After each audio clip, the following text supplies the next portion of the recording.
अस्सलाम वालेकुम नाज़रीन, मैं हूं आपका मेज़बान सैयद शहरियार आसिम। आप लोग देख रहे हैं आज न्यूज़ की खुसूसी ट्रांसमिशन एशिया कप 2023 कुछ क्रिकेट हो जाए। आज ग्रुप बी का मैच हुआ श्रीलंका और बांग्लादेश के दरमियान, और बांग्लादेश ने टॉस जीतने के बाद पहले बैटिंग करने का फैसला किया, लेकिन वो फैसला इतना फ्रूटफुल साबित नहीं हुआ। 42.4 ओवर्स में उनकी टीम 164 रन बना के आउट हो गई। श्रीलंका ने 39 ओवर्स में इस हदफ को पूरा कर लिया 5 विकेटों के नुकसान पे। आज के मैच के ऊपर हम बात करेंगे। हमारे साथ मौजूद हैं नसीम राजपूत। अस्सलाम वालेकुम। वालेकुम अस्सलाम शेरी भाई। कैसे हैं नसीम भाई? ठीक है अल्हम्दुलिल्लाह, अल्लाह का बहुत शुक्र है। हमारे दूसरे मेहमान आतिफ मकबूल। अस्सलाम वालेकुम। आतिफ भाई कैसे हैं आप? ठीक हैं। नसीम भाई आपसे शुरुआत करते हैं कि जैसा कि आपने कल भी बताया था कि श्रीलंका को, जैसा कि लोग कह रहे हैं, कयासाराइयाँ कर रहे हैं कि इस टूर्नामेंट की वीक टीम समझा जा रहा था, तो उन्होंने प्रूव कर दिया कि वो वीक टीम नहीं है। आज के मैच पर क्या कहेंगे आप? देखिए, आज के मैच में श्रीलंका ने अपने 4 मेन बॉलर्स, हसरंगा इस वक्त वर्ल्ड टॉप स्पिनर्स में आते हैं, वो उनके साथ नहीं थे। चमीरा नहीं थे, लहिरो कुमारा नहीं थे, मधु शनाका नहीं थे। मुझे ऐसा लगा कि 2 रीज़न दिखाई दिए। एक तो शायद वो एक्सपेक्ट ये कर गए थे कि ये बॉलिंग कोई बहुत ज़्यादा स्ट्रॉन्ग नहीं है और इसको हम जो है वो बहुत आसानी से खेल लेंगे। लेकिन एक चीज़ ज़रा अंडरस्टैंड करना पड़ेगी। देखिए, श्रीलंका में रिसेंट पास्ट में बहुत क्रिकेट खेली गई है। लंका प्रीमियर लीग के अपने मैच, ऐसा भी वक्त था कि 20 दिन के अंदर 22 मैचेस खेले गए थे कैंडी में, जहां परसों मैच खेला जाएगा, और कोलंबो में पाकिस्तान और इंडिया का जो मैच कैंडी में खेला जाएगा। इन 2 ग्राउंड्स के अंदर 20 दिन में 22 मैचेस खेले गए थे। दैन उससे पहले पाकिस्तान की सीरीज़ खेली गई, टेस्ट सीरीज़। उसके बाद पाकिस्तान ने अफगानिस्तान के ख़िलाफ़ सीरीज़ खेली। बारिशों का मौसम है, तो जो माहिरीन बात कर रहे हैं वो यही कह रहे हैं कि श्रीलंका में ज़्यादा हाई स्कोरिंग मैचेस आपको देखने को नहीं मिलेंगे। और जो लोग अगर एक्सपेक्ट कर रहे होंगे कि इन मैचों में बहुत ज़्यादा छक्के लगेंगे, चौके लगेंगे, शायद श्रीलंका में ऐसा ना हो सके। यहाँ पर जो टीम 250+ रन स्कोर करेगी उसके चांसेस ज़्यादा हो जाएंगे। अगर कोई ऐसी पिच है कि बहुत ही ज़्यादा कोई बैटिंग ट्रैक बन गया तो शायद 300 टच हो जाए, लेकिन माहिरीन कह रहे हैं कि यहाँ 300 रन बनते हुए नहीं देखेंगे। यहाँ लो स्कोरिंग मैच होंगे। आज टॉस जीतने के बाद ऐसा लगा थोड़ा सा लाइट ले गए पथिराना, जिनका मौका नहीं मिलता श्रीलंका की जानिब से खेलने के लिए। आज उन्होंने 4 विकेटें हासिल की, तो ऐसा लगा 2 चीज़ें लगी। एक तो ये कि शायद उस बॉलिंग को थोड़ा सा लाइट ले गए, और नंबर 2 के जब कोई इंतज़ार कर रहा होता है ना, बेंच पे बैठ के उसे खेलने का मौका नहीं मिल रहा होता और उसको अपनी कंडीशन मिल जाए, तो वो 200% देने की कोशिश करता है। बिल्कुल। और वह आज उनके यंगस्टर्स ने किया। फिर कई सारी ऐसी प्लानिंग दिखाई दी। इस वक्त अगर हसरंगा नहीं है तो थिकशाना उनके नंबर 1 स्पिनर बन चुके हैं। उन्होंने आज फास्ट बॉलर के साथ थिकशाना के साथ आगाज़ किया, क्योंकि वो अपनी कंडीशन को बेहतर समझते हैं। और अब इस कंडीशन को पाकिस्तान तो बहुत अच्छी तरीके से खेल के भी आ रहा है, देख कर भी आ रहा है, लेकिन जिस वक्त पाकिस्तान ने या लंका प्रीमियर लीग खेली गई थी, बहुत ज़्यादा बारिशें नहीं थी, इतनी फोरकास्ट नहीं थी। अब एशिया कप में फोरकास्ट ज़्यादा दिखाई दे रही है। इवन कि 60% बात कर रहे हैं कि पाकिस्तान और इंडिया का जो मैच खेला जाएगा परसों कैंडी में, वहाँ पर बारिश के इम्कान हैं। तो पिच बनाने में भी दुश्वारी होती है जब बहुत ज़्यादा बारिशें हो रही होती हैं, और वो आउटफील्ड भी उनकी स्लो है। तो मेरी अपनी ज़ाती राय में यहाँ पर अगर आप सिंगल डबल्स पे फोकस करेंगे, जो हमने, आपको याद होगा अफगानिस्तान से मैच खेला था और हमने 300 का टारगेट चेस किया था, वहाँ वो जो शादाब ने रनिंग बिटवीन द विकेट की थी, उसका बहुत ही इंपॉर्टेंट रोल था कि जो उनके 48 रन थे रनिंग बिटवीन द विकेट से, वो शॉट मार के टीम को करीब नहीं लेकर आए थे, शॉट आखिर के अंदर लगे थे। अच्छा नसीम भाई, जैसे कि बांग्लादेश की टीम में अगर हम देखते हैं तो नजमुल हसन का साथ किसी ने भी नहीं दिया। एक वो बैट्समैन थे जो ठीक है वो लंबे टाइम तक खेलते रहे, तो क्या रीजंस थे? बांग्लादेश टीम ने, जैसा कि आपने शुरू में भी कहा, कि क्या बहुत लाइट ले लिया था, और जब वो देख रहे थे कि उनकी विकेट्स गिर रही हैं तो फिर क्यों इस तरह वो परफॉर्म नहीं कर पाए? देखिए, शकीबुल हसन का उनके विकेट कीपर ने बहुत ही अच्छा कैच लिया था। वो तीसरी विकेट गिरी थी जो 36 रन पे गिर गई थी। इस वक्त तमीम इकबाल उनके साथ नहीं है, लिटन दास उनके साथ नहीं है। ये इस वक्त उनके 2 की बैट्समैन करार दिए जाते हैं। तमीम इकबाल थोड़े अरसे से खेल नहीं रहे, लेकिन ओडीआई क्रिकेट के आज भी वो ज़बरदस्त किस्म के ओपनिंग बैट्समैन है, जिनका ट्रैक रिकॉर्ड बांग्लादेश में बहुत ऊपर है। लेकिन इनकी बैटिंग जो डिपेंड कर रही है वो शकीबुल हसन पे और मुशफ़िकुर रहीम के गिर्द कर रही है। आज दोनों रन्स नहीं स्कोर कर सके। उनका जितना एक्सपीरियंस है, श्रीलंका ने जो माजी में कामयाबियाँ हासिल की उसमें शकीबुल हसन और मुशफ़िकुर रहीम 2 फॉर्मर कैप्टन हैं, और दोनों का बहुत ही इंपॉर्टेंट रोल रहा है। तो उस लिहाज से अगर हम देखते हैं, शकीब तो अब भी क़यादत कर रहे हैं बांग्लादेश की, लेकिन कप्तान बनते रहें, हटते रहें। जो मैंने कल भी बात की थी ना कि एशिया जो हमें सब कॉन्टिनेंट के मसाइल ही कुछ अलग हैं। आप ये बांग्लादेश के साथ भी रहें, कभी मुशफिक को कप्तान बनाना पड़ता है उन्हें, कभी उन्हें महमूदुल्लाह को कप्तान बनाना पड़ता है, कभी शकीबुल हसन को कप्तान बनाना लीडरशिप पड़ता चेक होती रहती है। लीडरशिप भी चेक होती रहती है, क्योंकि एक लीडर को बर्दाश्त ही नहीं करे तो चेक तो ऑटोमेटिकली करना पड़ेगी। तो ये थोड़ा सा हमारे सब कॉन्टिनेंट में मसला है जो इंटरनेशनली इतना मसला। मैं अगर कल भी बात कर रहा था कि मुझे ज़्यादा एज लगती है पाकिस्तान की इंडिया के ख़िलाफ़, तो उसका रीज़न ड्रेसिंग रूम का माहौल ही है कि जिसकी वजह से मैं समझता हूँ कि शायद पाकिस्तान को ज़्यादा एज है बिसाइड्स परफॉर्मेंस, जिसमें भी हम ऊपर हैं। लेकिन आपने ये प्रेडिक्शन पहले दे दी थी कि श्रीलंका को वीक ना लिया जाए, क्योंकि लोगों के जहन में आ रहा था कि शायद वीक टीम होगी, लेकिन उन्होंने इस टूर्नामेंट में जो बता दिया कि वीक नहीं है। खिलाड़ी अपनी कंडीशन में खेल के बड़े हुए हैं, बिल्कुल, और उनको मौका नहीं और मिला। ये एक तरीके से श्रीलंका की ऑडियंस के लिए बड़ा, जो वहाँ के क्राउड था उसको बड़ी खुशी हुई होगी कि होम ग्राउंड में जीते। अगर हारते तो वो एक ये भी इम्पैक्ट बुरा आता। आतिफ, आप क्या कहेंगे आज के मैच के बारे में? देखें, वेरी फर्स्ट तो मैंने कल भी और नसीम मैंने भी कहा था कि श्रीलंका का होम ग्राउंड है तो चांसेस श्रीलंका के हैं जीतने के। और मैं वेरी फर्स्ट तो उसको क्रेडिट दूंगा कप्तान को, डॉसन शंका जो हैं, जिन्होंने कप्तानी बहुत अच्छी की है। जिस तरह आज स्टार्टिंग में ही उन्होंने महेश थिकशाना को जो लिया है, उनका क्योंकि लेफ्ट हैंड बैट्समैन थे तो इसके लिए उन्होंने फिंगर स्पिनर का अपना इस्तेमाल किया और उसने आते ही ब्रेक थ्रू भी दिया।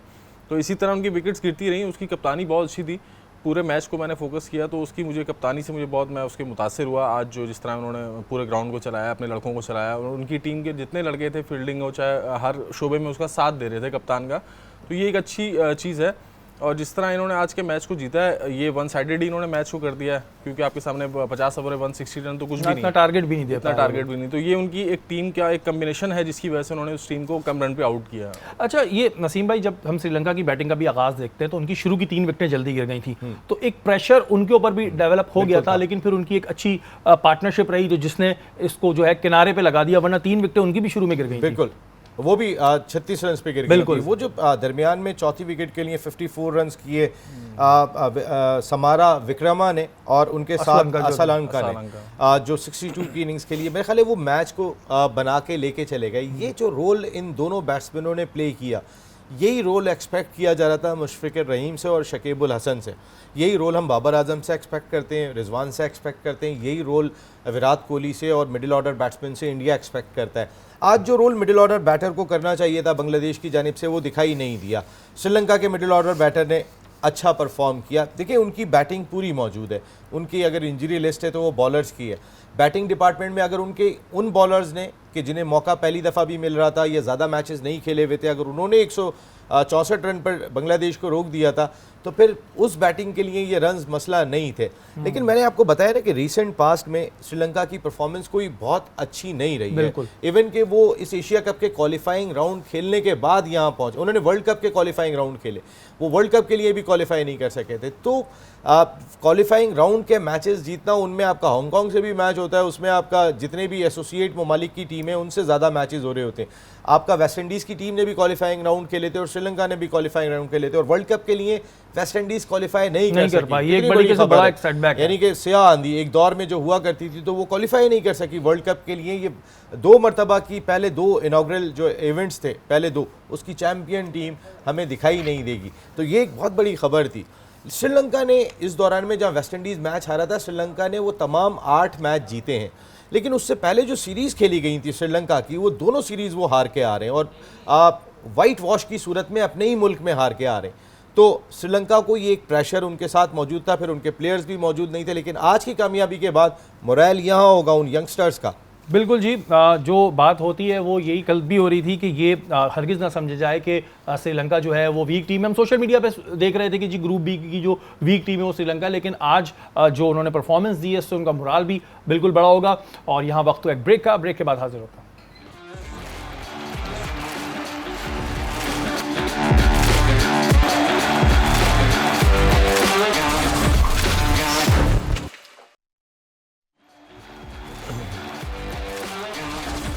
वेलकम बैक नाजरीन, आप लोग देख रहे हैं आज न्यूज़ की खुसूसी ट्रांसमिशन एशिया कप 2023 कुछ क्रिकेट हो जाए। जितने भी देखने वाले शायकीन हैं उन सबको इंतज़ार है पाकिस्तान और इंडिया के मैच का, और हमें भी इस चीज़ का इंतज़ार है। इस वक्त हमारे नुमाइंदे अकील अहमद मौजूद हैं, मोहम्मद इलियास साहब हैं, x chief selector Pakistan cricket board के। आइए चल के देखते हैं कि वो क्या कह रहे हैं। कप का हाई वोल्टेज टाकरा पाकिस्तान और भारत के दरमियान होने जा रहा है। इस हवाले से बातचीत के लिए हमारे साथ मौजूद हैं साबिक चीफ सेलेक्टर मोहम्मद इलियास साहब। मोहम्मद इलियास, कैसा देख रहे हैं, पाकिस्तान फेवरेट है पालिके की कंडीशन में या इंडिया? देखिए, इम्पोर्टेंट चीज़ तो ये है कि पहले जब ये पिच की रिपोर्ट आएगी फिर रियली मैं बता सकूँ। देखिए, मेरी जो नज़रों में अभी नेपाल के साथ हमने मैच खेला है, तो अगर आप देखें, ठीक है, हमने 300 रन कर दी प्लस। लेकिन मुझे थोड़ा सी प्रॉब्लम नज़र आया मिडल ऑर्डर में। इंडिया की बॉलिंग अटैक नेपाल जैसी नहीं होगी, तो मेरा ख्याल है कि मैच बहुत अच्छा होना चाहिए। लेकिन मैं थोड़ा सा एज इंडिया को दूँगा, क्योंकि उनकी बॉलिंग और बैटिंग लाना दोनों बहुत अच्छी है। लेकिन डिपेंड करता है कि पिच क्या करती है, कि कितनी स्पिन लेगी, क्या वेदर फोरकास्ट क्या है, और कौन टॉस जीता। टॉस पे भी बहुत मैसर हो गई ये बात। अच्छा, जिस तरह आप कह रहे हैं इंडिया का भी स्पिन अटैक अच्छा है और हमारा भी इस वक्त अच्छा है, और हमारे पास फास्ट बॉलिंग भी है। अटैक इस वक्त वर्ल्ड बेस्ट बॉलिंग है फास्ट की, तो इस सूरत हाल में तो ये कह सकते हैं ना कि पाकिस्तान को भी एज होगा। देखो, पाकिस्तान को एज है, लेकिन मैं जो टिपिकल चीज़ें देख रहा हूँ उनकी, specially bowling attack, spin attack और उनकी मिडल ऑर्डर, मैं उस पर बात कर रहा हूँ। ये उनकी ओपनिंग भी है, पाकिस्तान की टॉप क्लास फास्ट बॉलिंग है। लेकिन उसके बावजूद जो हमने देखा है कि किसी वक्त पाकिस्तान की मिडल ऑर्डर बैटिंग फेल होती है, ये अफसोस से कहना पड़ता है। लेकिन नेपाल में 2 प्लेयर रन आउट हुए हैं, they have to put their mind into it कि ये मैच जीतना है, पाकिस्तान जीत सकता है। ये मैं एडवांटेज किस उस टीम को होगा जो पहले बैटिंग करेगा। मतलब आप कह रहे हैं कि जो पालिके की कंडीशन है उसमें टॉस क्रूशल होगा, और पहले बैटिंग करने वाला है या बाद में बैटिंग करने वाला है को एज होगा? पहले बैटिंग करने वाला को ज़्यादा एज होगा, क्योंकि लाइव में कोई भी कुछ कह ले, लाइव का ड्रॉप बहुत फ़र्क पड़ता है बैट्समैनों के ऊपर। तो मेरा ख्याल है कि ये बहुत डिफ़िकल्ट होगा किसी वक्त के जब अंधेरा जल्दी हो जाएगा, लाइट आ जाएगी, आर्टिफिशियल लाइट ठीक है, लेकिन what is the sunlight is sunlight. तो मेरा ख्याल है कि एज होगा पक्ष जो भी पहले बैटिंग करेगा। जी, बहुत शुक्रिया। आपने साबिक चीफ सेलेक्टर मोहम्मद इलियास की गुफ्तगू सुनी। वो कह रहे हैं कि ये जो मैच है पाक इंडिया, ये साफ शिकल मैच है और इसमें आप किसी को प्रेडिक्ट नहीं कर सकते कि कौन सी टीम फेवरेट है। लेकिन ये है कि इस मैच में जो है आपको वर्ल्ड क्लास बॉलिंग और इंडिया की वर्ल्ड क्लास बैटिंग का मुकाबला नजर आएगा। जी नाज़रीन, ये थे ex chief selector Mohammad Ilyas साहब, और उन्होंने कहा जो पहले बैटिंग करेगा उसको एक एडवांटेज होगा। और ज़ाहिर है नेपाल की अगर हम बात करें, ज़ाहिर है जब इंडिया से मैच होगा तो वो नेपाल वाली टीम नहीं होगी, तो हमें ज़ाहिर है उसमें चेंज दिखेगा। नसीम भाई, अगर मैं इंडिया की बैटिंग ऑर्डर की बात करूँ तो जो मेरी ऑब्जर्वेशन है, ज़ाहिर है मुझे इतना तजुर्बा नहीं है, आप ज़्यादा बेहतर बताएंगे, मैं कुछ डिस्टर्ब देख रहा हूँ इनकी बैटिंग ऑर्डर, क्या ऐसा है? देखिए, मैं भी एक ज़रा इलियास साहब ने अभी बात की थी, मैं भी उनकी बैटिंग ऑर्डर की बात करता हूँ। लेकिन इलियास साहब ने जैसे बात की कि टॉस जीतकर जो बाद में बैटिंग करेगा वो ज़्यादा बेहतर होगा। मेरे ख्याल में उन्होंने कहा टॉस जीत के पहले बैटिंग करेगा तो बेहतर होगा। मैं इससे थोड़ा सा इसलिए, आज जो मैंने बॉलिंग देखी थी सुबह में, जो श्रीलंका के पेसर ने और जिस तरह फ़ायदा उठाया था कंडीशन का, मेरा ख्याल है कि जो टीम शुरू में प्रेशर में ले आएगी इस तरह की कंडीशन में, देखिए मैंने कहा ना कैंडी में खासे मैचेस हो चुके हैं, उनके पिच के स्क्वायर की क्या कंडीशन है, उस पर कोई उन्होंने पिच ऐसी सेव करके रखी हुई थी कि जहाँ पर ये हाई वोल्टेज टाकरा होना चाहिए, कि जान होनी चाहिए पिच के अंदर के जहाँ पे रन ज़रूर स्कोर हो। लेकिन पाकिस्तान को जो स्ट्रैटेजी पाकिस्तान ने अगेंस्ट नेपाल रखी थी शुरू के अंदर, जो इब्तिदा के अंदर बाबर जो सेंसिबल अंदाज से खेले थे, हमें बाबर से वही क्रिकेट दरकार होगी यहाँ पर। जहाँ तक आपने बात की इंडिया की बैटिंग लाइनअप की, इंडिया की बैटिंग लाइनअप आप इससे अंदाज़ा कर लें कि रोहित शर्मा पाकिस्तान के लेफ़्ट आर्म पेसर से बहुत ज़्यादा फंसे रहे और शुरू में आउट होकर गए, वो गेंद पढ़ के जो अंदर आता है उसको नहीं खेल पाते। पहले आमिर उनके लिए मसला बने हुए थे, इस वक्त शहनशाह अफरीदी दुनिया के लिए मसला बने हुए। उनका पहला और दूसरा ओवर बहुत ही ख़तरनाक होता है दुनिया के किसी भी बॉलर से ज़्यादा, और वो रोहित शर्मा को ज़रूर टारगेट करते हुए दिखाई दे रहे होते हैं। 2 मरतबा वो रोहित शर्मा को सिर्फ अपनी इसी गेंद के ज़रिए जो है वो शिकार बना चुके हैं। तो रोहित शर्मा जो सारी ज़िंदगी अपना कैरियर एज ए ओपनर खेलें, इतलात ये हैं, सोर्सेज जो इंडिया के कैंप से आ रही हैं, कुछ हमारे दोस्त हैं जर्नलिस्ट, उनसे बात हो रही है, इस वक्त वो कन्फ्यूज़ हैं कि वो आया जो सारी ज़िंदगी ओपनिंग करते रहे, जहां एज ए ओपनर उन्होंने डबल सेंचुरियां भी स्कोर की हैं, 2 डबल सेंचुरियां उन्होंने ओडीआई क्रिकेट के अंदर स्कोर की हैं और बड़ी डबल सेंचुरियां स्कोर की हुई हैं। क्या इस वक्त दुनिया का जो नंबर 1 ओपनिंग बैट्समैन करार दिया जाता है और जो लीडर है, क्या वो 3 नंबर पे जाके बैटिंग करेगा? ये अगर जो मीडिया बता रहे हैं उनका, क्योंकि 3 नंबर पे इतने अरसे से विराट कोहली खेलते हुए आ रहे हैं, जो बाबर आजम खेलते हैं 3 नंबर पे, अगर रोहित शर्मा 3 नंबर पे आते हैं सिर्फ शाहीन शाह अफरीदी के खौफ की वजह से, तो फिर विराट कोहली जो अपने नंबर पे 3 पे खेल रहे हैं उन्हें 4 पे जाना पड़ेगा।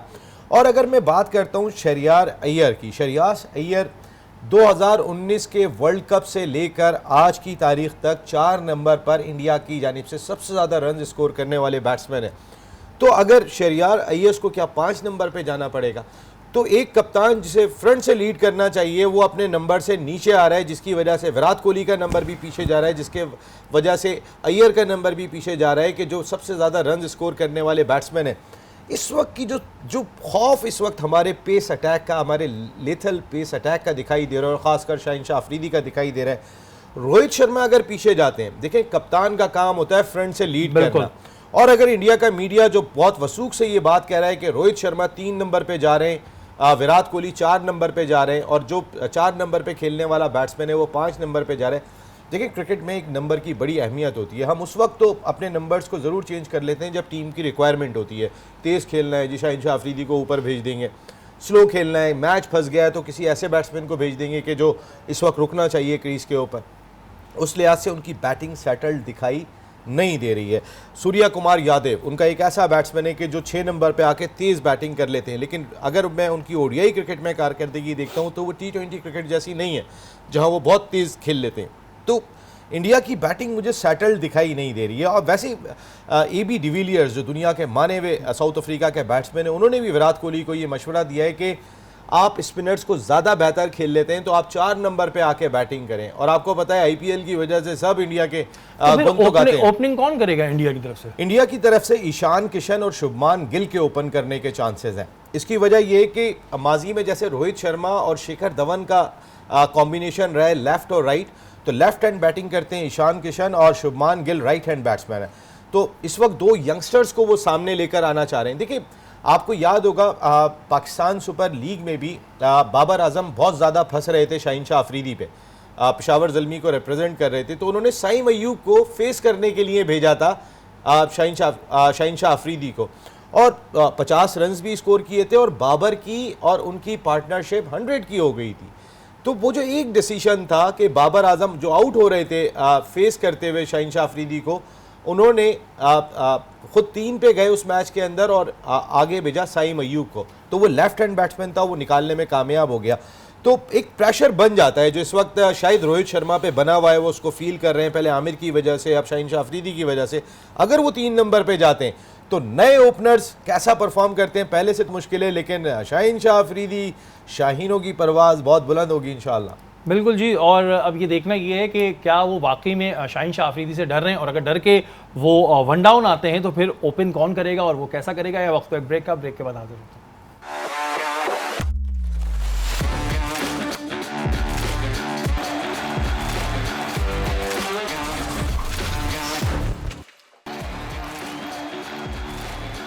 एक बार फिर आपको खुशामदीद कहते हैं। आज न्यूज़ की खुसूसी ट्रांसमिशन एशिया कप 2023 कुछ क्रिकेट हो जाए।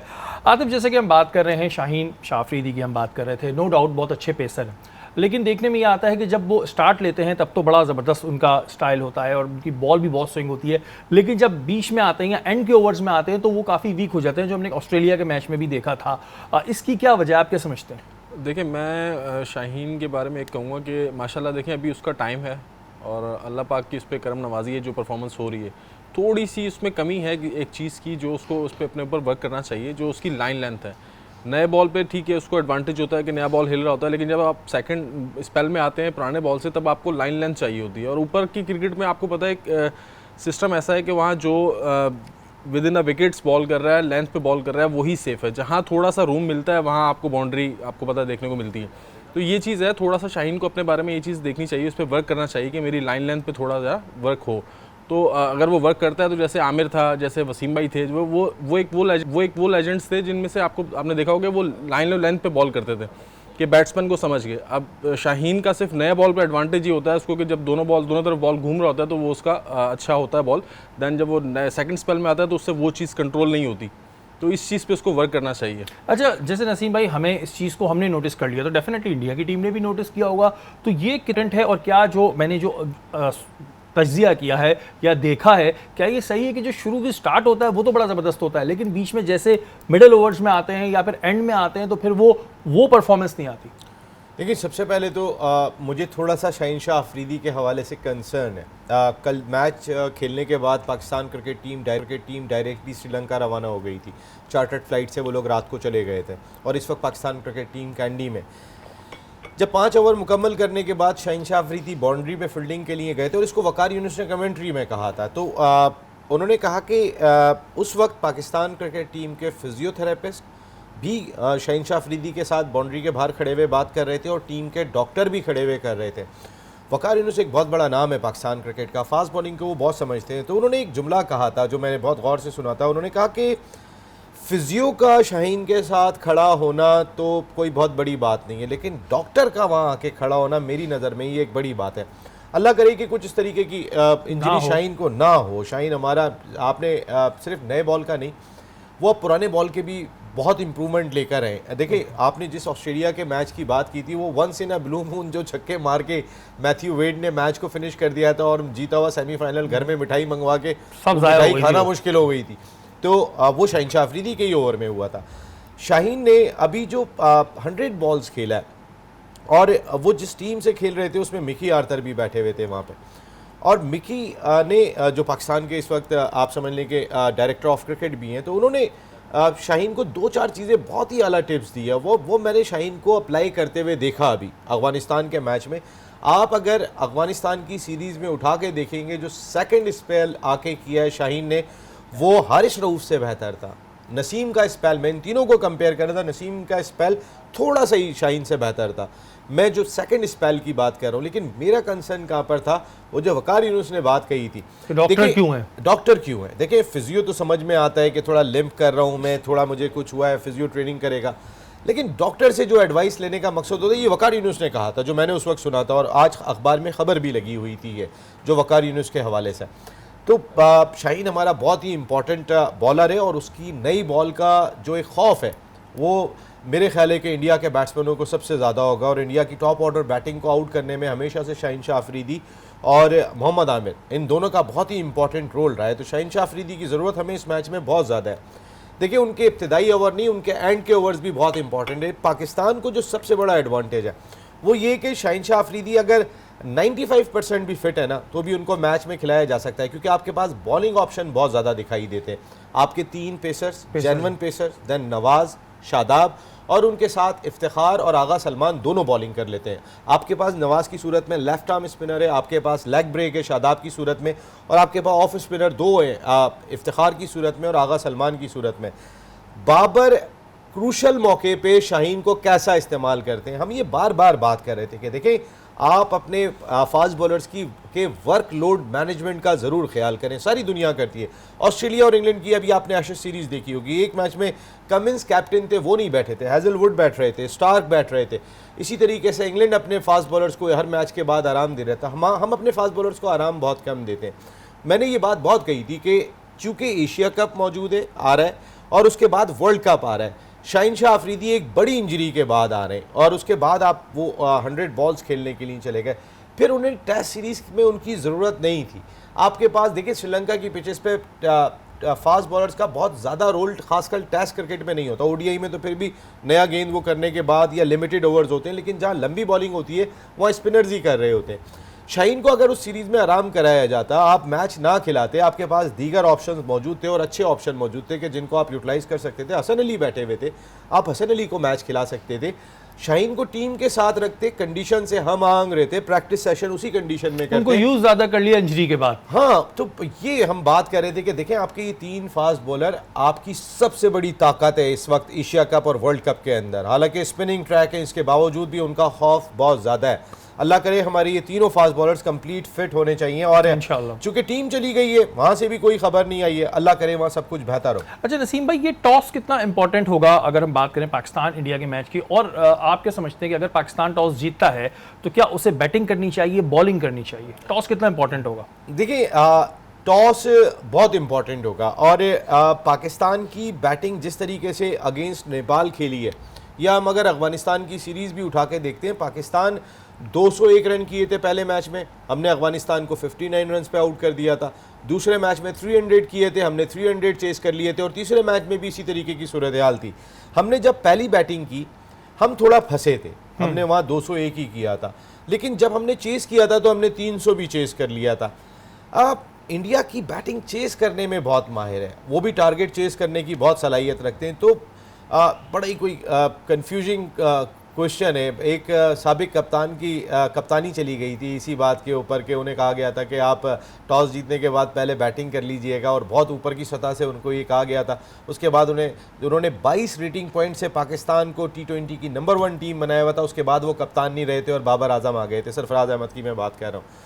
तो इतना इम्पॉर्टेंट होता है ये डिसीशन। 1999 वर्ल्ड कप के फाइनल में वसीम अकरम ने जब टॉस जीतने के बाद पहले बैटिंग का फैसला किया था, हालांकि उस वक्त वहाँ हेड कोच मौजूद थे और टीम मैनेजमेंट में ये फैसला हुआ था कि यहाँ पे पहले बैटिंग नहीं करनी है। पाकिस्तान टीम 120 प्लस पे आउट हो गई थी और उसके बाद आसानी से ऑस्ट्रेलिया ने वो टारगेट चेस कर लिया था।